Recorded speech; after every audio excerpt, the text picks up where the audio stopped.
네, 오늘 이제 저희가 알려드릴 부분에 있어서는 특허 명세서를 작성하고 이제 발명 대회에서 특허 명세서까지 이어서 연결시킬 수 있는 부분에 대해서 말씀을 드리려고 합니다. 네, 아무래도 발명 대회가 발명이다 보니까 이 명세서, 특허에 있어서 명세서라고 하는 게 심장인데 그 심장을 알고 발명 대회를 나가는 것이 또 도움이 될 거라고 저희는 생각을 해서 이제 이걸 전달 드리려고 합니다. 그리고 이제 아무래도 발명 대회에 나가다 보면 발명 대회에서 수상을 한 작품을 그냥 그 아이디어만으로 놔두긴 좀 아깝잖아요. 네. 본인이 냈던 아이디어이고 본인이 이제 직접 개선을 했었던 아이디어이기 때문에 그거를 특허 명세서까지 연결시키면 좋을 것 같아서 이번 시간을 마련하게 되었습니다. 혹시 그 네. 명세서를 작성해 보신 적이 있으신가요? 저는 YIP 프로젝트에 나가서 한번 작성을 해보는 그런 시간을 가졌었습니다. 저는 이제 직접 작성을 해서 한 7건 정도의 특허를 출원해 본 경험이 있습니다.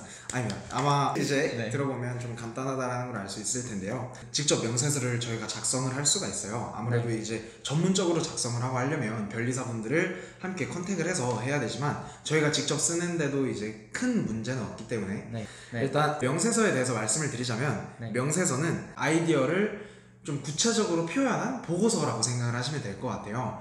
그래서 어떤 사람이 그 명세서를 보더라도 그 아이디어, 이 아이템, 이 특허가 어떤 거를 말하고 있는지 그리고 또 어떤 부분에서 본인이 나만의 아이디어다 라고 주장을 하고 있는지 이런 부분들을 명확하게 알 수 있도록 작성을 한 것이 명세서라고 말씀드릴 수 있을 것 같습니다. 이 아이디어를 가지고 명세서를 쓴다는 게 왜 중요한지 좀 말씀드리고 싶은데 사실 누구나 아이디어를 떠올릴 수 있다 이렇게 생각을 할 수 있어요. 만약에 제가 어떤 심박수를 재는 기계를 발명을 했다고 생각을 해봐요. 근데 이거는 제 아이디어라는 그런 법적 효력이 전혀 없는 거예요. 그냥 제 아이디어인 것 뿐이지. 그치만 이제 우리가 이 아이디어를 가지고 기존의 아이디어들과 어떻게 다른지 이렇게 누구에게나 명확하게 제시를 할 수 있다. 그게 바로 명세서라고 저는 생각을 하거든요. 그렇기 때문에 이러한 명세서를 쓸 수 있다는 것, 이것은 다른 아이디어들과 다른 본인만의 아이디어를 낼 수 있다는 공인된 방법이라고 알고 계시면 될 것 같습니다. 맞나요? 네, 맞습니다. 그럼 이제 좀 더 나아가서 제가 이전에 말씀드린 것처럼 명세서는 본인의 아이디어를 명확하게 표현하는 보고서라고 생각하시면 된다고 했잖아요. 그럼 이제 보고서에 들어가야 되는 내용들이 있겠죠. 그 내용들에 대해서 한번 살펴보도록 하겠습니다. 일단 명세서에는 크게 4가지의 부분이 나뉘어져 있어요. 첫 번째는 발명의 설명, 그 다음에 두 번째는 청구 범위, 그 다음에 세 번째가 요약서, 네 번째가 도면이라고 보실 수 있겠는데요.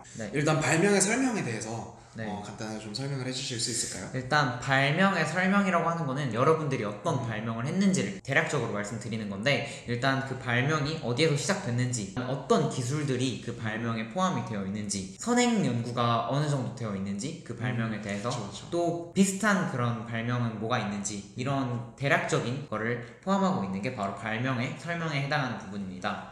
두 번째는 바로 이제 청구 범위. 아까 전에도 제가 말씀드렸지만 이 명세서의 심장이라고 할 수 있을 만큼 굉장히 중요한데, 설명해 주실 수 있으세요? 청구 범위라는 것은 말 그대로 본인이 이 특허에서 어떤 거를 청구하고자 하는지, 본인의 아이디어에서 본인이 주장하고자 하는 특별한 아이덴티티가 어떤 건지를 나열하는 곳입니다.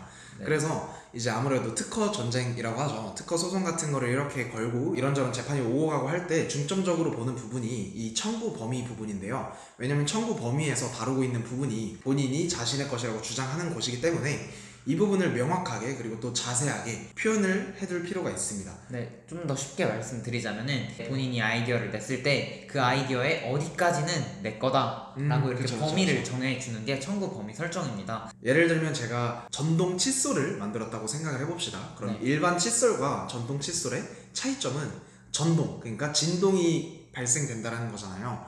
그러면 청구 범위에다가 이런 식으로 작성을 하는 겁니다. 본 칫솔은, 그러니까 보통 이제 명세서를 작성을 할 땐 본 발명은 아니면 본 고안은 뭐 이런 식으로 작성을 해요. 문법이 있죠.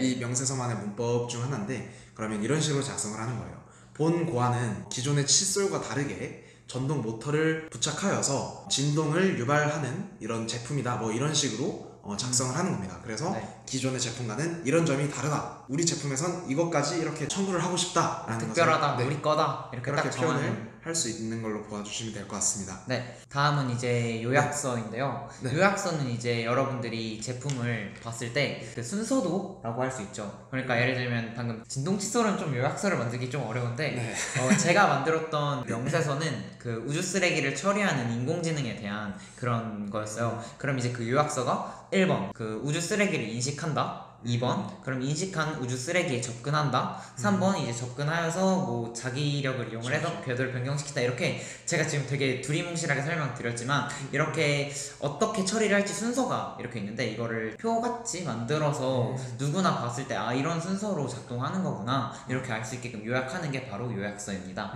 네. 마지막은 이제 도면인데요. 네, 도면에서는 말 그대로 본인의 고안을 표현할 수 있는 도면을 나타내는 건데요. 이 도면의 경우에는 한 방향에서 바라보는 모습뿐만 아니라 정방향, 아니면 뭐 위에서 내려본 거, 앞에서 본 거, 옆에서 본 거, 아니면 뭐 아래에서 본 거, 아니면 그 물체를 펼쳤을 때 보이는 거, 아니면 전자기기 같은 경우에는 그 전자기기의 기판 설계도까지 첨부를 하기도 합니다. 도면에서는 첨부하는 도면들이 많게 되잖아요. 이런저런 걸 표현하다 보니까, 그러다 보니까 이제 대표도라는 걸 하나 뽑게 돼요. 이 대표도는 어떤 거냐면 전체적으로 그 제품의 구조, 모양을 볼 수 있는 가장 대표적이라고 생각되는 도면을 하나 뽑게 되는 건데요. 이 대표도 같은 경우에는 그 요약서에 대표도가 몇 번 도면인지 이렇게 좀 기재를 해두시면 됩니다. 그리고 또한 이제 이 도면을 만들 때 가장 또 중요하게 생각을 해야 되는 게 번호를 매기는 거죠. 맞아요. 저도 번호 매기는 게 정말 중요하다고 생각합니다. 만약에 아파트 도면을 그린다고 하면 그 번호를 매길 때 규칙이 하나 있습니다.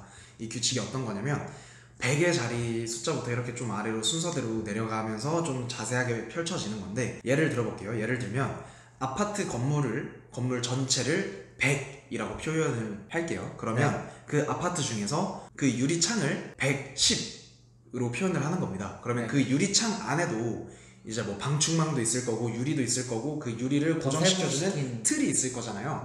그러면 이런 경우에는 그냥 그 유리를 111, 그 다음에 그 유리 틀을 112, 그 다음에 뭐 방충망을 113, 뭐 이런 식으로 1의 단위 숫자로 내려가면 내려갈수록 조금 더 세세한 부위를 칭하도록 이렇게 명시를 해주는 규칙을 알아두시면 좋을 것 같습니다. 그리고 이제 명세서를 작성할 때는 예를 들면 디스플레이에 대해서 설명을 하려면, 본 고안에서는 디스플레이에서 뭐 땡땡땡땡 한다 라고 표현을 하려면 디스플레이 하고 괄호 열고 그 디스플레이 고안에 번호를 써놓는 겁니다. 그래서 사람들이 명세서를 읽을 때 바로바로 도면을 체크해가면서 참고해서 읽을 수 있도록 그렇게 도와주는 역할을 한다고 보시면 될 것 같습니다. 일단 이제 오늘 이렇게 명세서를 작성하는 방법, 그리고 명세서의 중요도에 대해서 간단하게 알아봤는데요. 명세서를 작성하고 또 하나하나 문법 같은 거를 선택하고 하는 게 정말 어려운 부분이에요. 네, 그래서 아무래도 저희가 알려드린 부분은 이런 변리사분들이랑 컨택을 할 때 기본적으로 조금 간단하게 알고 있으면 좋을 부분일 것 같아서 말씀을 드리는 거니까 이 부분은 간단하게 좀 참고만 한다라는 느낌으로 생각을 해주시면 좋을 것 같습니다. 그리고 또 말씀드리고 싶은 게, 이제 대회 같은 거 나갔을 때 사람들에게 우리 아이디어가 어떤 거다라고 말씀을 드릴 때 그때 필요한 게 청구항인 거거든요. 그래서 이제 여러분들이 선행 연구를 이제 조사를 하실 때 키프리스 같은 데서 여러분들과 비슷한 아이디어를 찾아보실 거예요. 그때 가장 중요한 게 청구항. 청구항을 보시고 그 청구항과 겹치지 않게 여러분들만의 아이디어를 이렇게 발전시켰다, 이런 것들을 어필해 주시는 게 저는 수상하는데 도움이 될 거라고 생각을 합니다. 그래서 뭐 이번 영상에서는 크게 두 개, 일단 오늘 말씀드린 부분을 참고해서 변리사를 컨택할 때 이렇게 좀 도움이 되면 좋을 것 같다, 완전 좀 전문적으로 받아들이지는 마라 라는 부분과, 두 번째는 이제 청구항 부분을 신경 써서 키프리스 검색을 할 때 이제 활용을 하시면 좋다라는 부분, 이렇게 두 가지를 챙겨가시면 그래도 좀 좋은 영상이 되지 않을까 싶습니다. 그러면 감사합니다.